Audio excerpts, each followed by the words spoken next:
Bom dia! O Band Mulher deste sábado está começando com assuntos imperdíveis para deixar sua manhã mais informada e inspiradora. No Limonada Zen, Adriano Sescani traz um tema que todo mundo já deve ter se perguntado. Será que é possível não saber o que se sente?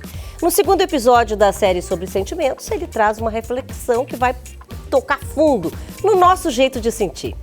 Aqui no estúdio eu recebo a empresária Flávia Sfair para falar sobre a mostra Elite Design, que esse ano está recheada de novidades e inspirações. Recebo também Cláudio Brentano e José Ferreira Júnior, que vem nos contar tudo sobre o Sarau do Rio, um evento multicultural que vai movimentar São Leopoldo com música, poesia e arte. E ainda tem, claro, o nosso timaço de colunistas com dicas, histórias e inspiração para deixar o seu final de semana ainda mais especial. Tudo isso e muito mais no Band Mulher, que tem o patrocínio especial da Simoneto Grupo Duarte, com lojas nas avenidas Plínio Brasil Milano 1689 e Ipiranga 7630 aqui em Porto Alegre. E na Rua Liberdade 46 em Canoas, os ambientes mais lindos e modernos, só na Simoneto.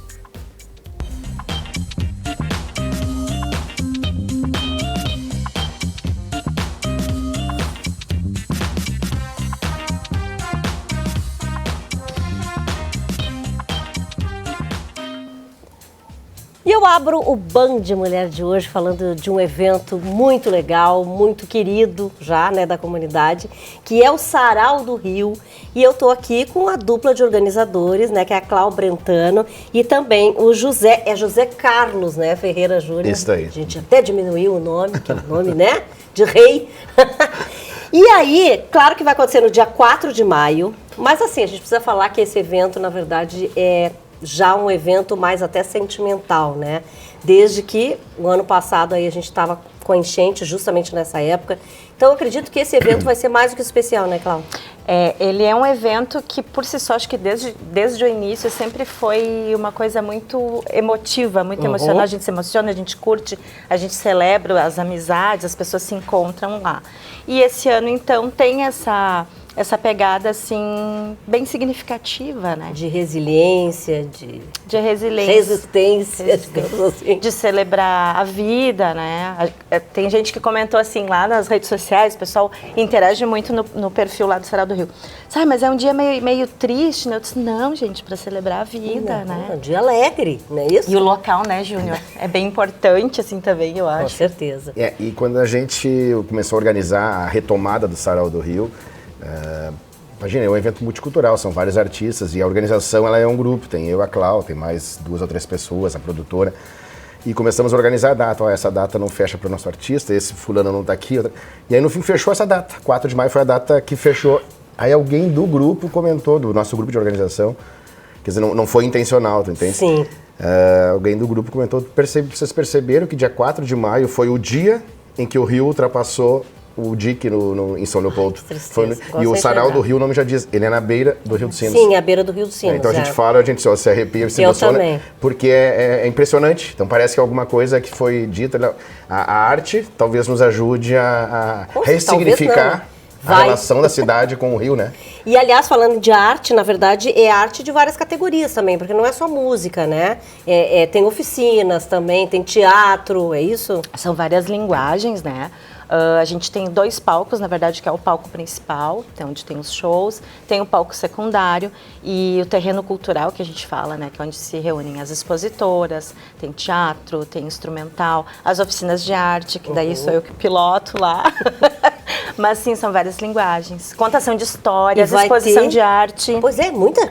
Tem os food trucks também, né, que a gente tem que falar depois, que é de gastronomia, parte que o pessoal gosta muito também. E, aliás, eu ia te dizer só o seguinte, que vão ter 2 baita shows, na verdade, da minha amiga Shana Miller. Adoro. E também do Shima Roots, né? Shima Roots. Quer dizer, já mais especiais do que nunca, né, esses shows aí. E aí, como eu falei da questão dos food trucks, e na verdade é um evento que reúne a família inteira, né? Ah, sim, tem. Como a Cláudia estava dizendo, tem oficinas de artes para crianças, a maioria das oficinas são focadas nas crianças. A gente tem as bolheiras, a oficina da Fada das Bolhas. Fada das Bolhas. É muito bonito, não sei se você já viste, mas é muito bacana, faz com bolhas de sabão, as crianças ficam enlouquecidas em volta. E ele acontece o dia inteiro, né? O dia é um inteiro. domingo, que é um dia 4. Começa às 3 da tarde, na verdade. A né? partir das 3 da tarde. Isso, vai até umas 10 da noite. Tá, a gente vê chegando as pessoas de cadeirinha de praia. É isso que eu ia perguntar sabe? agora. As pessoas vêm chegando, as pessoas têm que levar a cadeirinha. Como é que funciona isso? Não tem que se inscrever, não é nada, é só chegar. Não. Ele é 100% gratuito, é tudo aberto para a comunidade. Ele tem essa pegada dessa ocupação desse espaço ali, né? Que muito tempo também estava meio... Era um espaço que não era o espaço dos mais nobres da utilizado, cidade, quando a gente começou a fazer. E foi mais ou menos isso. A gente, das primeiras edições, há 7, 8 anos atrás, nos chamava a atenção de ver as pessoas descendo a ruazinha ali, que chega a Rua da Praia, naquela rua. Que era uma rua que o pessoal associava muito ao tráfico, à violência, assalto. Hoje em dia não acontece mais nada lá. Tu não vê Bom, quer dizer, tem toda ainda a questão de uma mudança aí de imagem, né? Da relação, isso aí. São 8 anos de Sarau do Rio, não sei quantas edições a gente já fez, acho que mais de 40 talvez. 30, 40 edições. Teve o período da pandemia também. É verdade. E não teve zero ocorrências assim de assalto, de qualquer coisa que tivesse acontecido. Nada até hoje. Então muda e pela ocupação. várias digamos assim, várias identidades. São pessoas que moram ali, são pessoas que utilizam o rio para pescar, são pessoas que moram no outro bairro, até outra cidade. E já tem visitante de outro estado. Também não precisa ser de São Leopoldo, né? Pode ir daqui de Porto Alegre, de outros lugares, enfim. Nas últimas edições nos chamou a atenção isso também, né? O quanto de pessoas de fora de São Leopoldo circulando ali que viram e...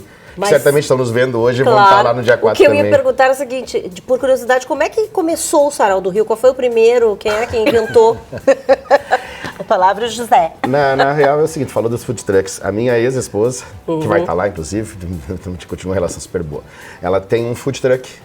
E aí, quando mudou a gestão da prefeitura, na época, ela fazia eventos em vários locais do estado.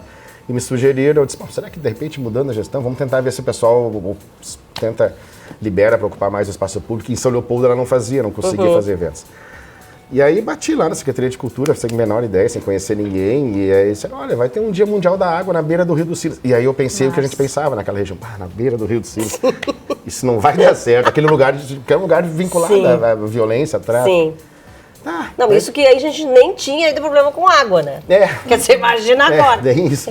E aí a primeira edição não era o Sarau do Rio, era o Dia Mundial da Água, 23 de março, acho que é, né? Uma coisa 24, enfim. acho, 25. Só sei que lotou não, mas deu um movimentinho razoável, e aí conversando, que espaço bacana, minha cidade, eu sempre morei em São Leopoldo e não vim para esse espaço. E aí, vamos fazer um sarau? Sarau, tá bem. E aí a gente fez um domingo, acho que 2, 3 semanas depois, e aí que chamou a atenção. A gente fez aquilo, divulgou em rede social mesmo. Não tinha artista conhecido, os próprios artistas da cidade que tocavam de graça, ninguém tinha, sabe? E a gente olhou aquelas pessoas chegando de cadeira de praia, descendo, e nós olhávamos, de onde está vindo tanta gente? Mas e lotou o espaço. Isso aí é que nem aquela trend que tá super funcionando. Primeiro a gente começa, depois a gente melhora. Isso. E aí depois a gente fez... Se inspiraram na gente. Exatamente, aí como a coisa parece que engrenou, assim, a comunidade fez, acho que uns 2 ou 3 anos, assim, a comunidade comprou demais, cada vez era mais gente. Aí a gente fez um projeto numa LIC, de uma Lei de Incentivo à Cultura, decidiu trazer os mesmos artistas que tocavam sem ganhar nada por 2 ou 3 anos, pagando, eles agora contratando, até porque são profissionais, eles merecem ser remunerados, e cada edição nós trazíamos alguma atração regional. E aí sim, aí hoje virou... Aí virou agora isso tudo que tá. Gente, quero agradecer a presença de vocês aqui. Vamos lembrar, é dia 4 de maio, convidem, por favor, então, a partir de 3 da tarde. A partir das 3 da tarde, até as 20 horas, 22, o último show? Acho que o último show vai entrar às 20h30. A gente tem 2... Chimarruts, o último show. Chimarruts fechando. Sempre emocionante, então vão, porque eu não sei se vai ser o sarau mais especial, mas vai ser muito especial. A gente acha que vai. E sempre a gente dá uma choradinha, a gente sempre chora, a gente se emociona muito, como se fosse um filho. Sim. 15 horas, então, na rua... 4 de maio. 4 de maio, Rua da Praia. Tá bom, obrigada, viu, gente, pela presença de vocês aqui. Obrigado nós pelo espaço. Valeu, imagina. Gente, será que é possível, assim, não saber o que se sente? No segundo episódio da série sobre sentimentos, o Adriano Sescani traz uma reflexão que promete tocar fundo no nosso jeito de sentir. Confere agora aí no Limonada Zen.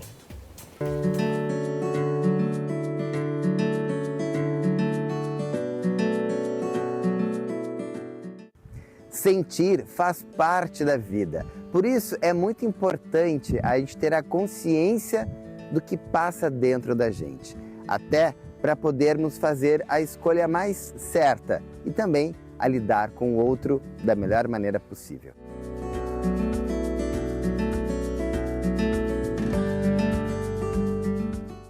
Quando a gente não nomeia sentimento na nossa vida, no nosso dia a dia, Sim.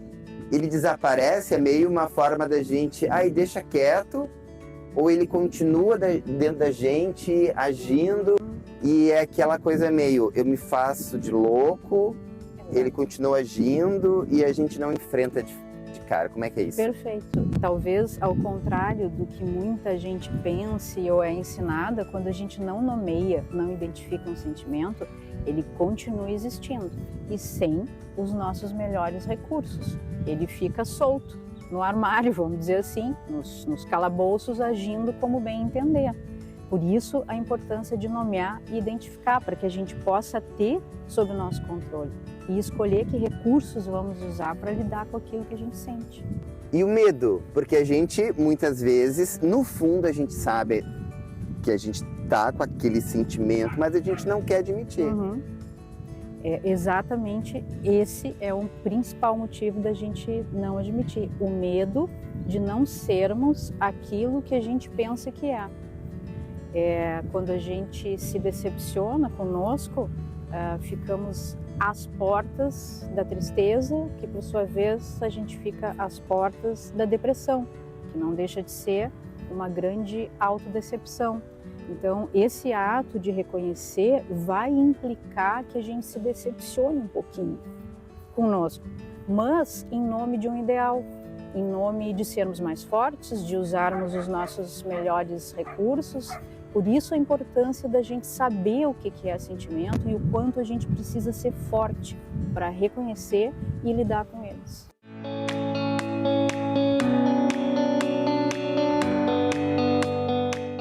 A gente pode não saber o que está sentindo e ficar com uma dúvida se a gente sente aquilo é verdade, não é, a gente não sabe e deixa em banho-maria para o universo se encarregar. Existe isso? Claro. Tu está falando até de um momento assim onde tu não tem certeza do que tu sente. Existe, sem dúvida nenhuma, como também existe o nível mais abaixo, que é não ter a menor ideia que aquele sentimento está presente. Por isso que é fundamental ter uma coisa chamada educação sentimental. Nós, seres humanos, a gente tem que aprender tudo, até a dormir. O bebê, quando nasce, não sabe dormir, a gente tem que ensinar ele a dormir, a sentir também. E o sentimento, a gente admitindo, ajuda no nosso relacionamento com o próximo? Muito. Talvez seja algo muito cristão a fazer, inclusive, é a gente admitir quem a gente é, a verdade, se não me falha a memória, tem, né? A verdade liberta, isso até no cristianismo. A gente conhecer a verdade sobre nós mesmos talvez seja o mais honrado a fazer, né? Justamente para poder escolher a melhor atitude e não machucar nem a gente, nem quem a gente ama. Uma vida plena, feliz, é quando a gente enfrenta de frente os sentimentos. Perfeito, exatamente. Até porque, como derivados do instinto, as emoções e os sentimentos, eles derivam do instinto, que é a nossa força que nos impele para a vida. A nós, a qualquer ser vivo, formiguinha, rinoceronte, todos nós nascemos com instinto. A única força que com certeza nos acompanha do berço até a morte e que nos impele para a vida o tempo todo. Os sentimentos são filhotes dos instintos. Então a gente ter essa força da vida a nosso favor, com certeza é muito mais interessante. Entender os sentimentos, acolher o que passa dentro da gente é a maneira mais equilibrada e feliz de seguirmos na nossa jornada, sem medos e sem culpas.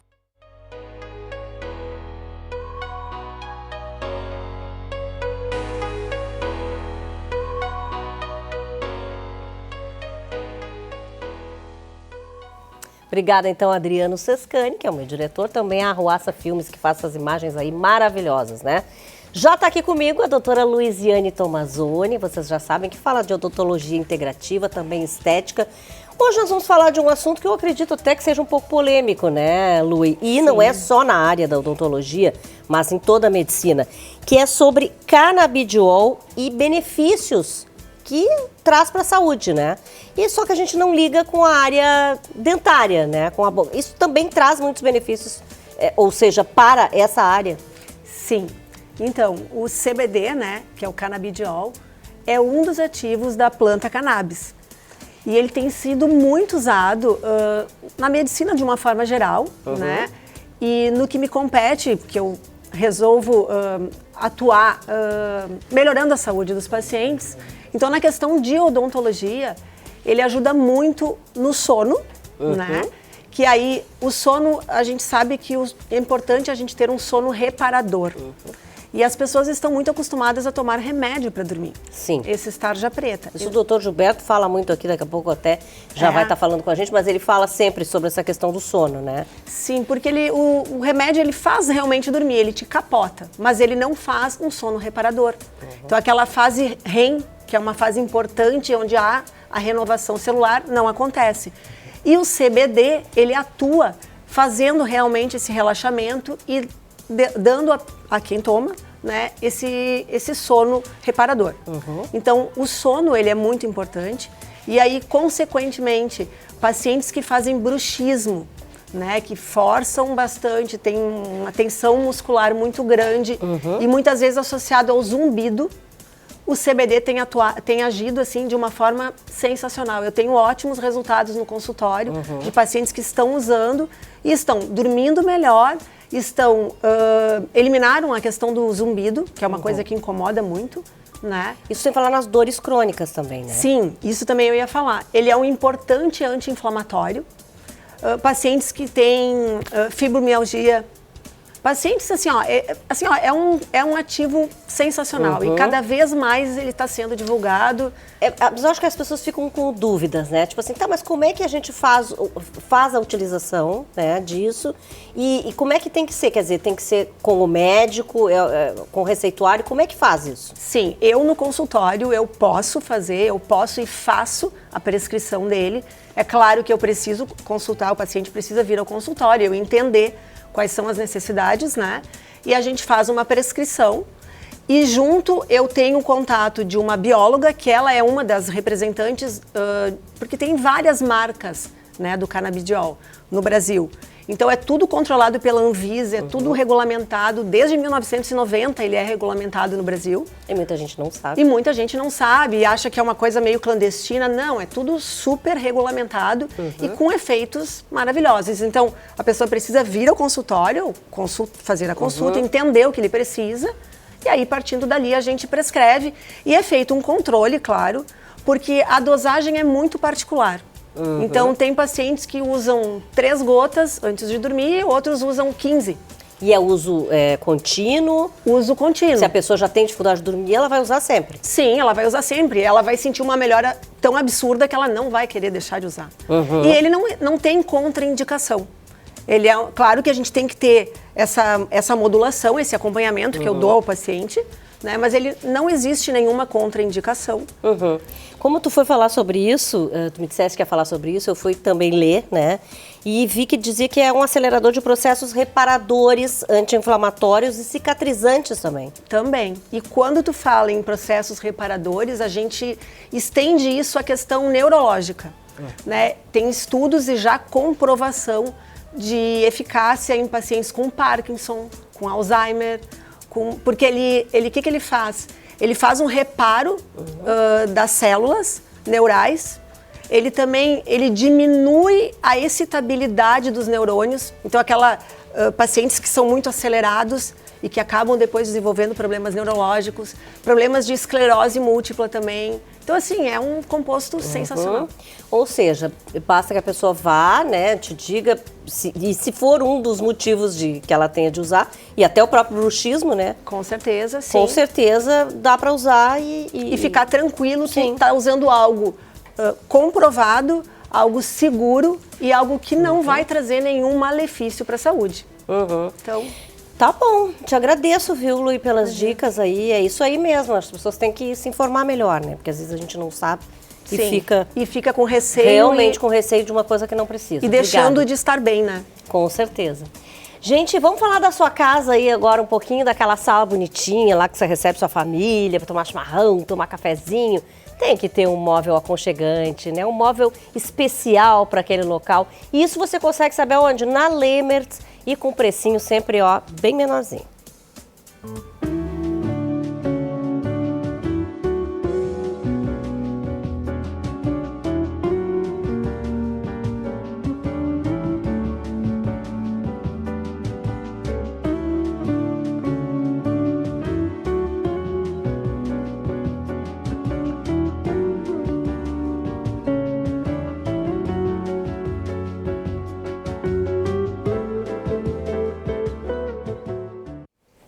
Nós vamos então para um breve intervalo comercial, claro que sempre com oferecimento na Simoneto Grupo Duarte, né, com lojas nas avenidas Plínio Brasil Milano 1689, Piranga 7630 em Porto Alegre e também na Rua Liberdade 46 em Canoas. Ambientes lindos e modernos só na Simoneto.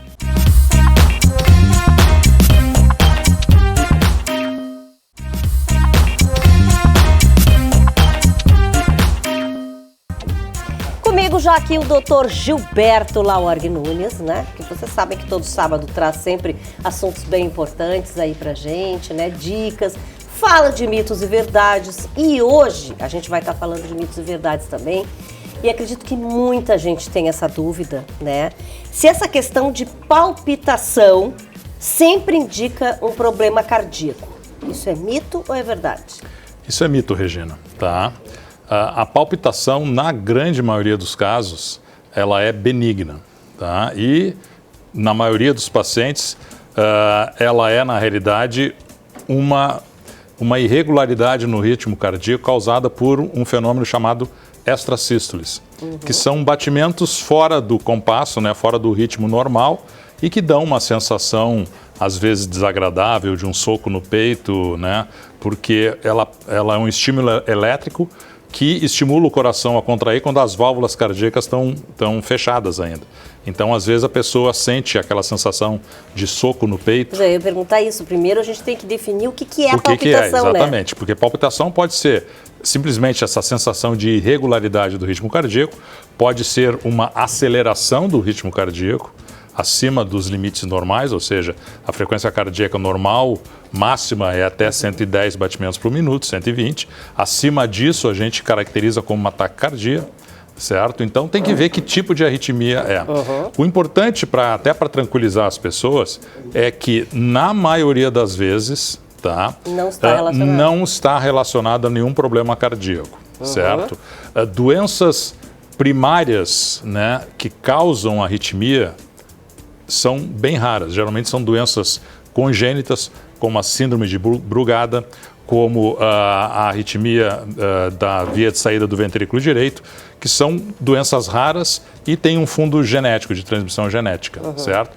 Normalmente as arritmias que podem preocupar um pouco mais, por exemplo, as taquicardias ventriculares, a fibrilação atrial e especialmente a fibrilação ventricular, são doenças que normalmente, são arritmias que normalmente surgem secundária a outras doenças. Tá? A fibrilação atrial, que talvez seja mais comum em pessoas de mais idade, acima dos 50 anos, ela ocorre por uma desorganização, né, do marcapasso natural do nosso coração.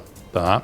E gera um ritmo que é um ritmo caótico, né? Como se uma banda estivesse atravessando o som. Então, ela é mais comum em idosos, é muito raro a gente ter fibrilação atrial em pessoas jovens, né? E normalmente é secundário a uma dilatação de uma cavidade do coração chamada átrio esquerdo, ou pelo processo do envelhecimento, ou pela presença de hipertensão arterial, que vai gradualmente enrijecendo o coração. Mas as causas seriam essas?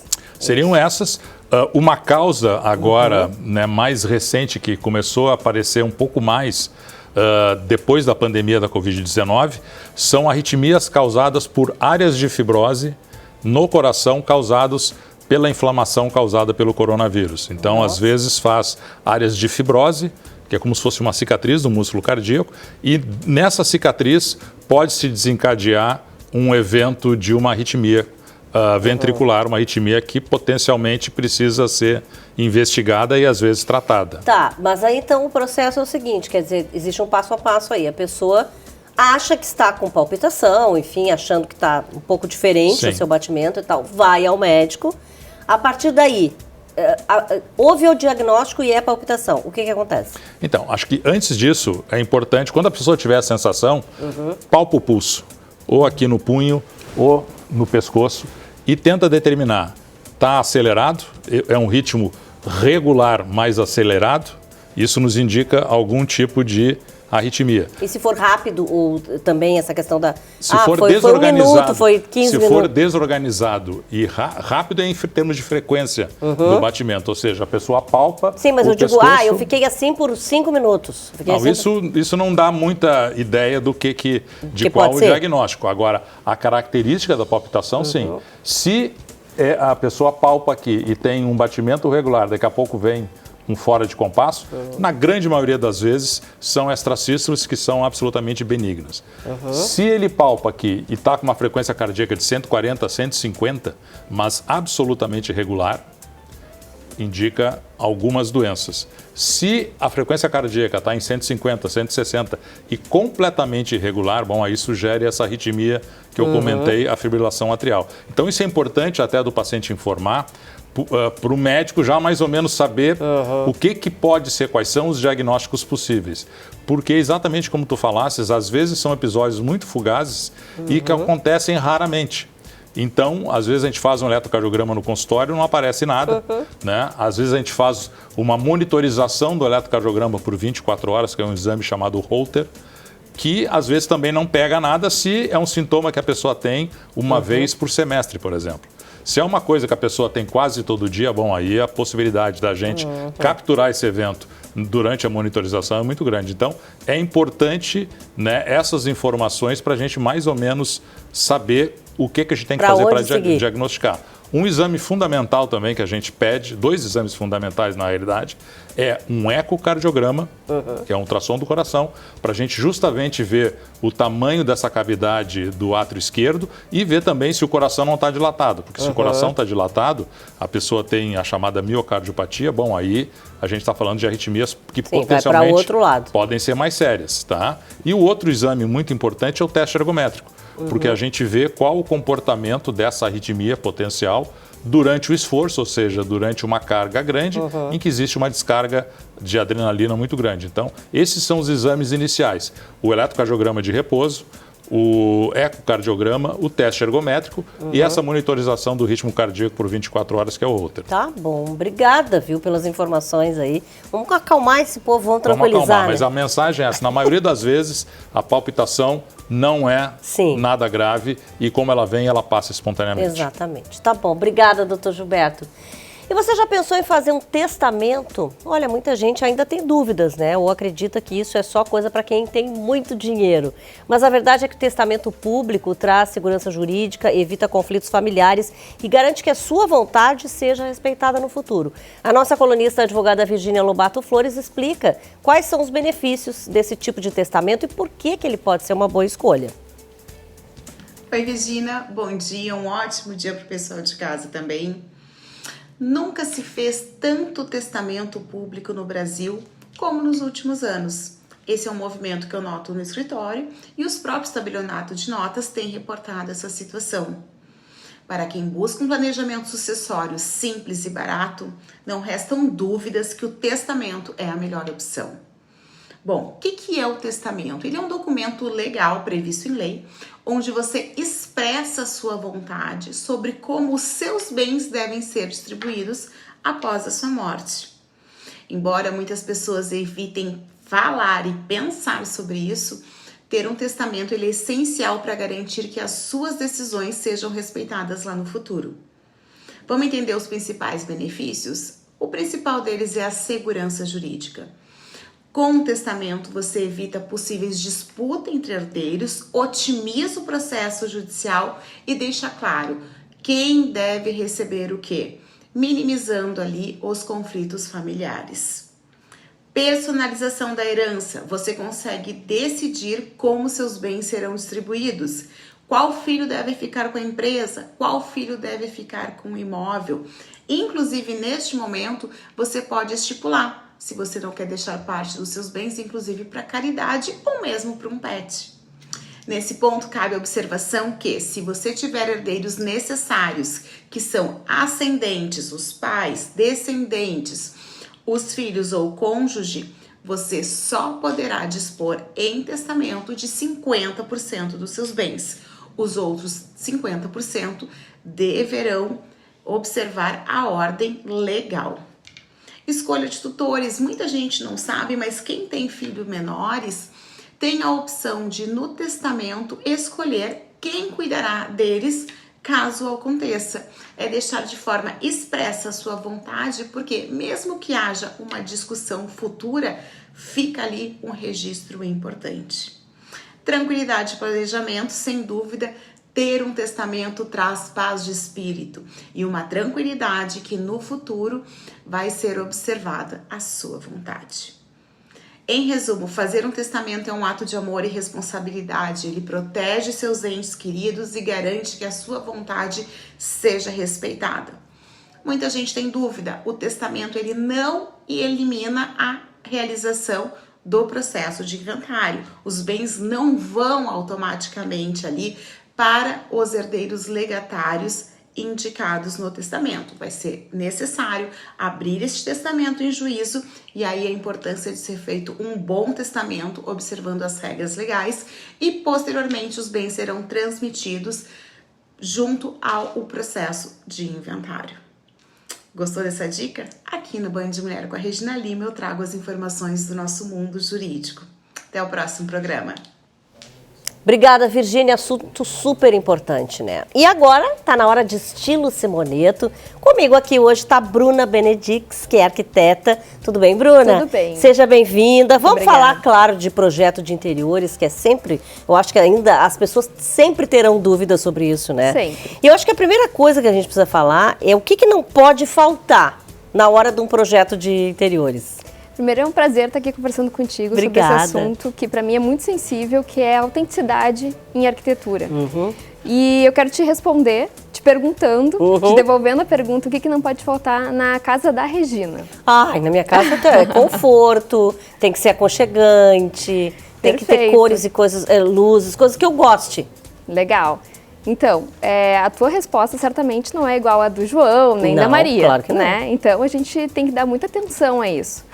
Hoje, infelizmente, o mercado de arquitetura nos leva muito a adotar tendências. E ignorar a identidade do cliente. Personalidade, né? Exatamente. Então, a gente tem... É muito comum a gente ver projetos datados e sem personalidade e todo mundo é muito igual, né? A verdade é essa. Então, quantas vezes a gente vê que às vezes aquele móvel que era da avó foi substituído por um móvel totalmente genérico, né? Ou até uma impressão emoldurada tomou o lugar de uma obra de arte que era da família, né? E tem gente que gosta muito de mudar a casa o tempo todo. Eu, por exemplo, já é tão a minha personalidade a casa que dificilmente eu volto a mudar. Eu faço uma vez só e gosto. Por isso que eu gosto de móveis planejados. Exatamente. É por aí.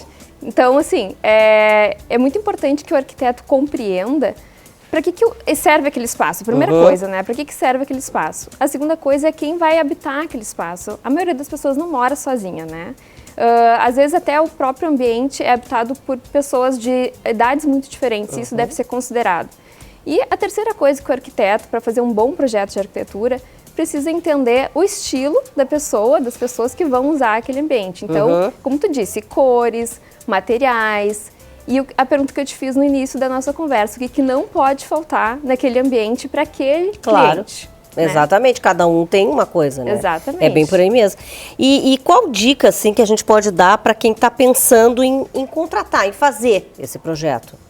Olha, eu acho que eu posso reduzir em apenas uma dica, que é autoconhecimento. Né? O cliente ele é responsável por trazer as informações corretas para o arquiteto, para o designer, enfim, que vai fazer o ambiente dele.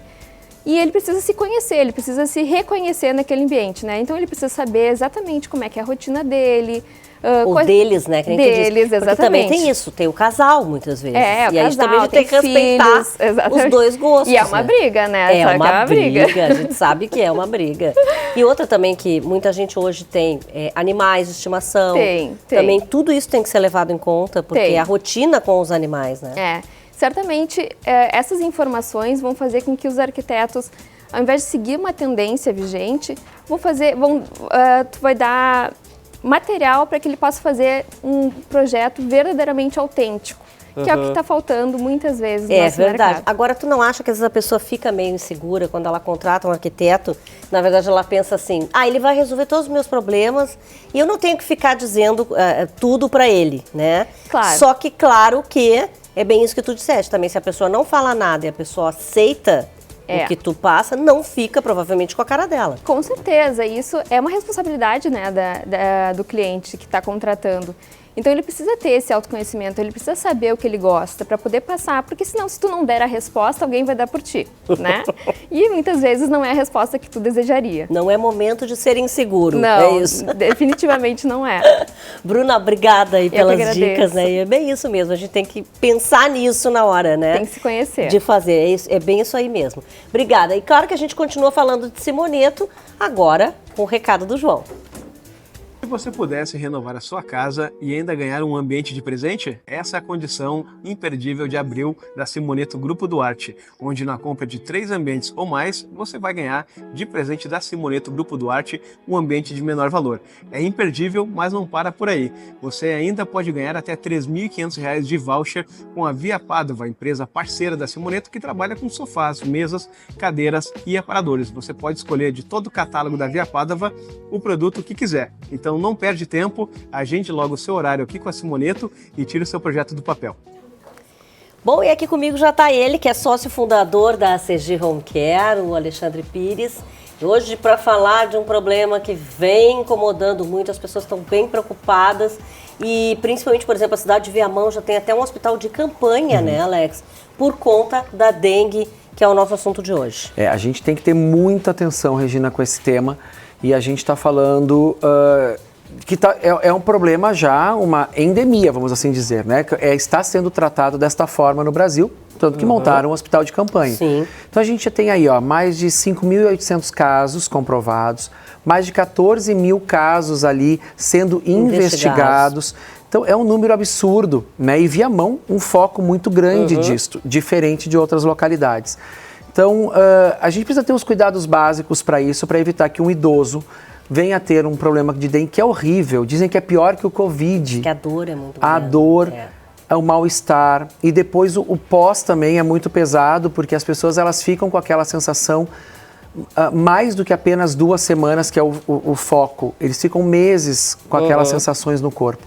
Então, imagina um idoso que já tem as suas dificuldades com isso. Então, a gente tem que falar, e a prefeitura tem que ficar em cima disso, as prefeituras do Brasil inteiro, mas voltado aqui para o nosso estado do Rio Grande do Sul, fazer essa visita nas casas é de extrema importância. Vamos partir por aí, a gente paga os impostos justamente para ter esse retorno.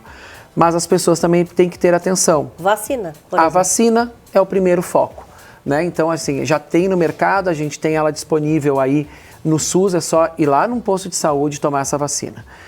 Limpar os potinhos e botar areia nesses potinhos. Os lixos de casa sempre limpos, né? E secos, principalmente. Não, e aliás, lixo orgânico e seco. E seco. Porque às vezes a gente acha assim, não, só o lixo orgânico a gente tira. Não, gente, é foco. É foco, exato, né? E o que mais, Regina? Vamos lá, vamos lembrar. Os vasinhos também. Os vasos areia. Os vasos, e os vasos, quando a gente fala, é porque tem vasinhos que tem aquele pezinho em volta ali, que fica ali a água acumulada. Então, ali a gente tem que... Ali. Os pneus, né? Tem muita gente que tem um acúmulo de pneus em casa. E até decoração de pneus Decoração de pneus. Então, gente, são cuidados básicos que a gente tem que ter essa atenção. Os ralos também. Hoje já existem ralos próprios para evitar esses mosquitos. Se troca o ralo, não tem dinheiro, vamos cobrir esse ralo. Né? Aquele que não é muito usado, que não é muito usado, né? Tem que cobrir, botar uma telinha ali para evitar isso. Então, outra coisa, garrafas, né, vazias. Boa lembrança. E baldes também. Que às vezes a gente acaba deixando lá para jogar no lixo, ou enfim, destapada, virada para cima. Então, tudo isso vai melhorar, né? Fazer com que a gente não entre nesse ciclo grande que está acontecendo, né, que a gente consiga cortar isso que está acontecendo no Rio Grande do Sul e no Brasil, e a gente não tenha problemas acumulando problemas de saúde para aquela pessoa que já está acamada, voltando para o nosso foco, que é o home care, né? Então, a gente já teve casos de pacientes que a gente teve que cuidar a dengue logo na sequência porque pegou na própria casa. A gente está dentro da casa das pessoas. Então, é isso que nos preocupa, né? E a conscientização popular, eu acho que a gente precisa ter mais campanhas falando sobre isso nos parques, nas praças, que é onde as pessoas estão ali e tem um tempinho para ler, às vezes, um panfletinho para saber, refletir, será que eu estou fazendo certo ou estou fazendo errado? E aqui nós estamos falando em casas, né, as casas dos próprios pacientes, que tem caixa d'água, porque casa tem caixa d'água, né, poço, piscina, manter com a capa, né? Manter com a capa. E os condomínios terem essa atenção. O morador de um condomínio de prédio verificar junto ao seu síndico, ao seu zelador, se realmente essas medidas estão sendo tomadas durante todo o condomínio. A gente tem condomínios que são verdadeiras cidades, né, Regina? Exatamente, muita gente. Muita gente, então tem que ter essa atenção, porque já aconteceu casos, aqui eu me lembro de uma matéria que eu vi já, mas acho que foi o ano passado, falando exatamente de um condomínio todo infestado e várias pessoas contraíram dengue. E até a capa também da piscina tem que cuidar, porque ela junta água quando chove. Exato. Tu sabe, quer dizer, tudo a gente tem que cuidar. Eu fui agora na Mostra Elite, que até vai ser tema aqui daqui a pouquinho a Flávia vai estar aqui com a gente. O ambiente lá está totalmente seguro. Tive lá, vi as instalações e serve de inspiração para a gente fazer o mesmo na nossa casa, né? Tá certíssimo.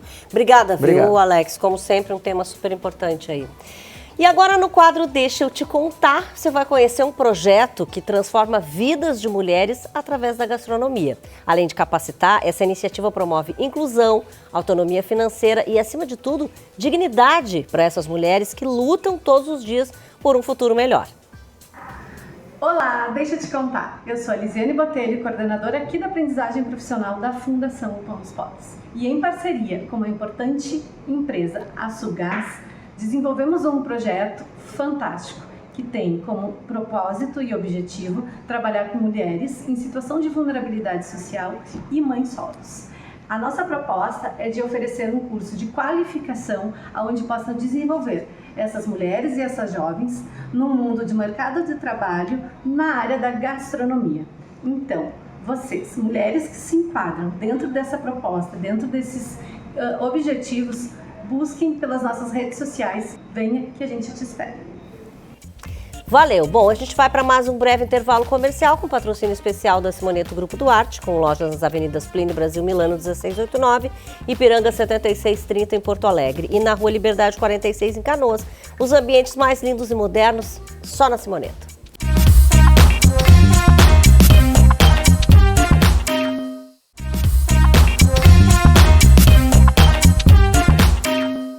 De volta com o Band Mulher, a gente já vai direto conversar com a Josie Pacheco.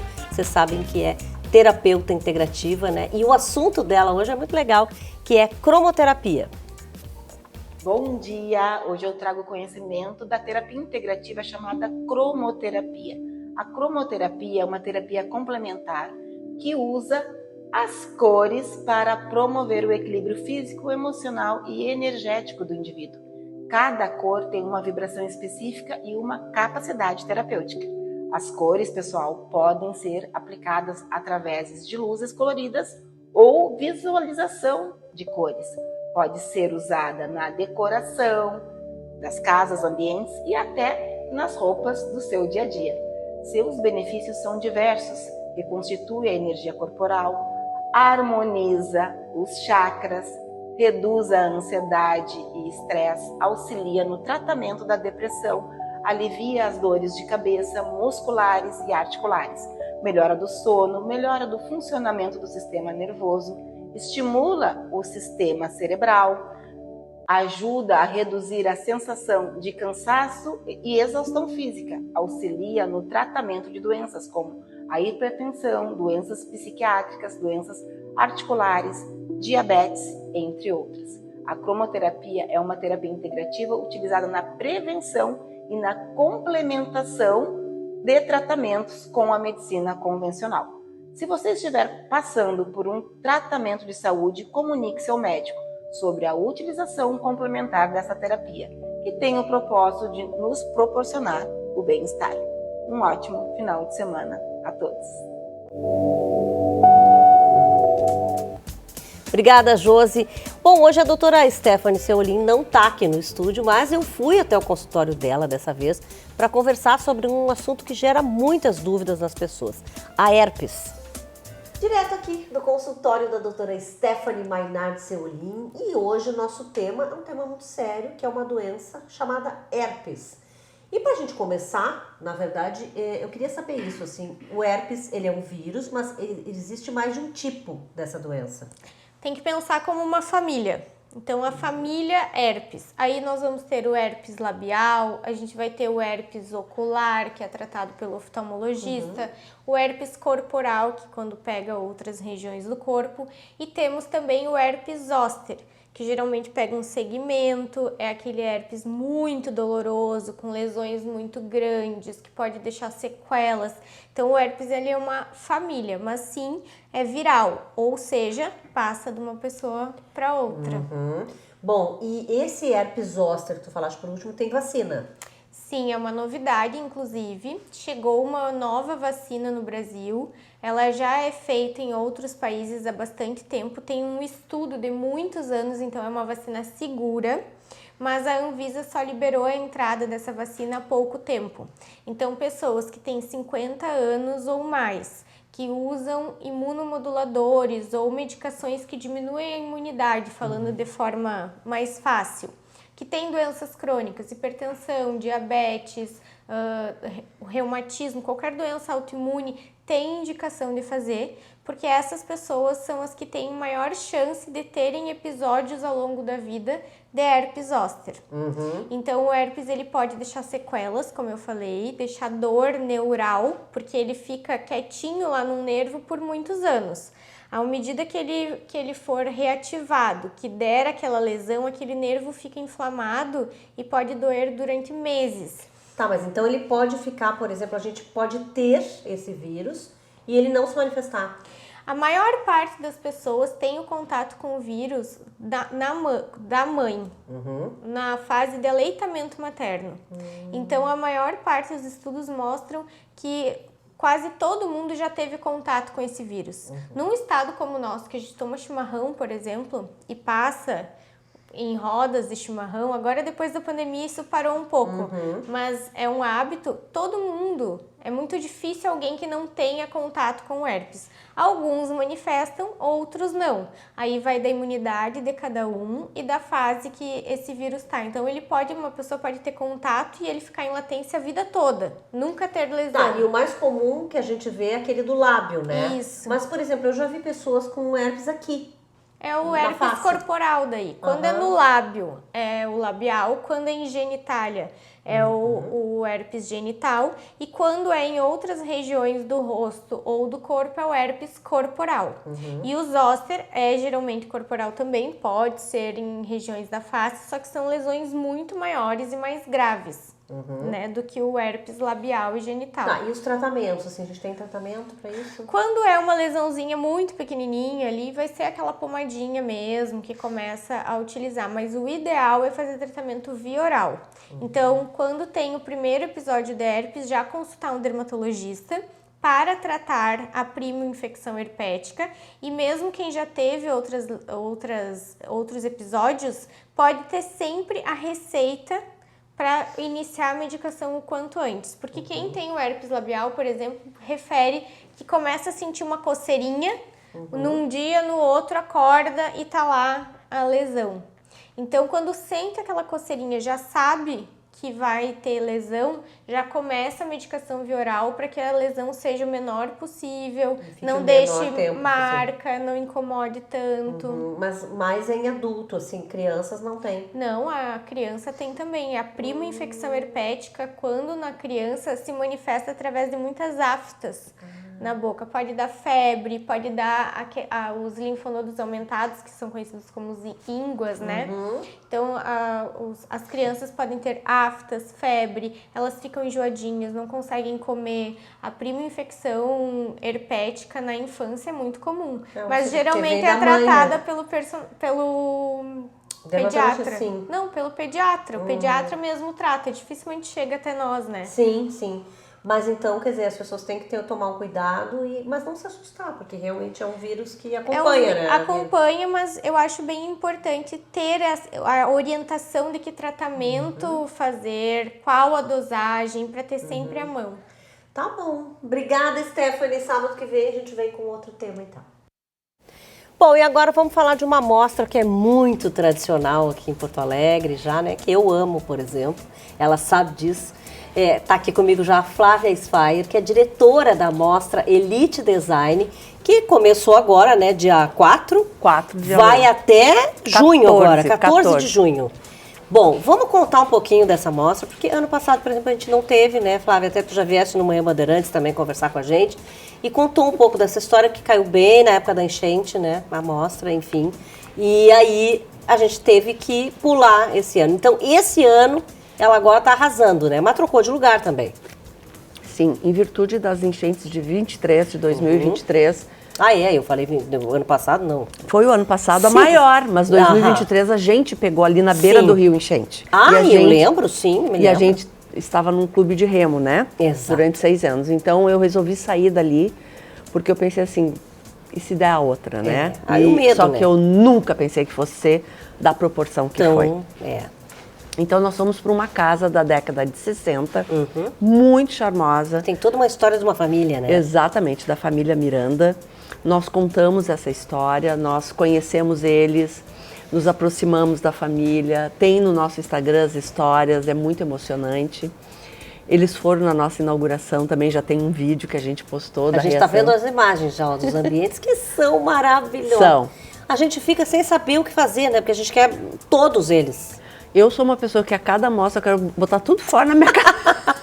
Fazer tudo morar lá, não dá pra morar lá? Porque as ideias deles, dos profissionais, são incríveis as soluções que eles dão para as coisas. E eu sempre falo isso, na rádio a gente até falou que as pessoas dizem assim, mas não adianta a gente ir, porque a gente não vai conseguir comprar as coisas. Mas, gente, as ideias que tem lá... Tu sabe que a mostra Elite Design, ela tem uma característica, ela é muito pé no chão. E é isso que cativa as pessoas, porque a maioria das pessoas, elas se identificam, porque a gente usa materiais que sim são lançamento, mas não é aquela coisa assim, um dia quem sabe eu vou ter. Não, é pé no chão. Sem dúvida. São 30 ambientes, né? São 27 ambientes. 27 ambientes. Tá, porque alguns profissionais pegaram 2 ambientes, então no fim a gente uniu e ficou 27 ambientes. E claro que com profissionais renomados, mas também tem jovens talentos ali, né? A maioria jovens talentos. Olha que legal isso. A maioria e também profissionais que já atuam há muito tempo, mas que nunca fizeram uma mostra. E também nós temos o time de profissionais que já estão na sua 3ª mostra. E, aliás, nós estamos na 7ª edição. 7ª edição, da Mostra Elite Design. Mas aí tu estava comentando da casa, né? Que, na verdade, a casa por si só já é também um show, né? Ela é um show. Ela é um show porque, assim, era de uma família com um poder aquisitivo muito bom, mas que não gostava de mostrar isso, né? Tanto que a fachada ela é mais modesta, mas a fachada principal, onde eles realmente ficaram, é no terreno de dentro, né? No terreno interno ali, onde nós construímos eventos, um local para eventos, onde arquitetos tem uma praia artificial. Eu já ia te perguntar da praia artificial. Sim, da Roberta Prestes, né? A Roberta está com 2 ambientes, um interno e um externo. Nós temos uma cabana, nós temos a garagem do carro, que nós temos uma marca que nos patrocina, então nós fizemos uma garagem. Ali também desemboca 2 operações, uma de gastronomia, que é da La Comparsita, não sei se eu posso falar, e a outra, que é o café funcional, e a outra é uma vinícola que assina com a gente, que nós temos uma operação também... adega, né? Uma adega. Tá, mas é que tu sabe que essa questão da praia artificial, muitos condomínios estão fazendo, né? Sim. Então isso é uma tendência agora. Muito tendência. E tu vê, a gente está com uma praia artificial em plena Dom Pedro II. Quem imaginaria? Como é que foi feito? Isso que eu fiquei pensando agora. É uma empresa especializada que está lançando esse produto e assim, ó, tá maior sucesso. Eu imagino. E também é uma mostra muito interativa, né? Sim. Nós temos um ambiente que é do Carlos Porto, que é a primeira vez que ele faz a mostra Elite Design, que ele tem uma tecnologia que ele trouxe que o cliente ele consegue ver o ambiente real e tem uma projeção onde ele mostra esse ambiente combinado com um quarto, como é que ficaria. Então ele segue o piso, é como real, sabe? É virtual, mas tu te sente. É inteligência artificial Exato. total. Ou uma sacada linda, sabe? Ou uma sala de jantar também pode. Então tu faz essa experiência por uns 2 minutos, eu acho que é o vídeo. Tá, e tem também esse ano, na verdade, a Batalha de Chefes, é isso? É um evento que acontece junto, né? Sim. Representado pela minha amiga Maísa Bonissoni. Exatamente, está o maior sucesso a Batalha de Chefes Amadores Elite. Eu selecionei entre 300 interessados 8 participantes. Nossa. A primeira batalha aconteceu neste domingo, tá? Foi sensacional a experiência. Quem está como curador gastronômico é o chefe Mamadou Sen. Que é uma pessoa maravilhosa aqui de Porto Alegre. Há muito tempo, ele trabalha há mais de 40 anos. E está acontecendo no ambiente onde o nosso curador da mostra fez esse ambiente de eventos e essa cozinha dupla. Que coisa linda. Bom, e aí é o seguinte, então só para visitação, de quinta a domingo? Quintas a domingo, você pode visitar toda a casa, tá? E a parte externa, ali no pátio interno, né?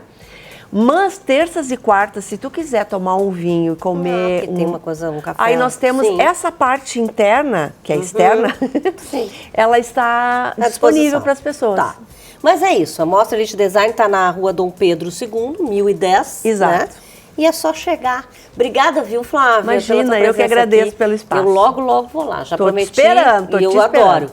Bom, o Band Mulher desse sábado fica por aqui. O Band Mulher tem o patrocínio especial da Simoneto Grupo Duarte, com lojas nas avenidas Plínio Brasil, Milano 1689, Piranga 7630 em Porto Alegre e na Liberdade 46 em Canoas. Ambientes lindos e modernos. Só na Simoneto. Fica agora com o Band Entrevista com o Fabiano Brasil. Segunda também a gente se vê, claro, né, lá no Manhã Bandeirantes, tá bom? Beijo, tchau, tchau.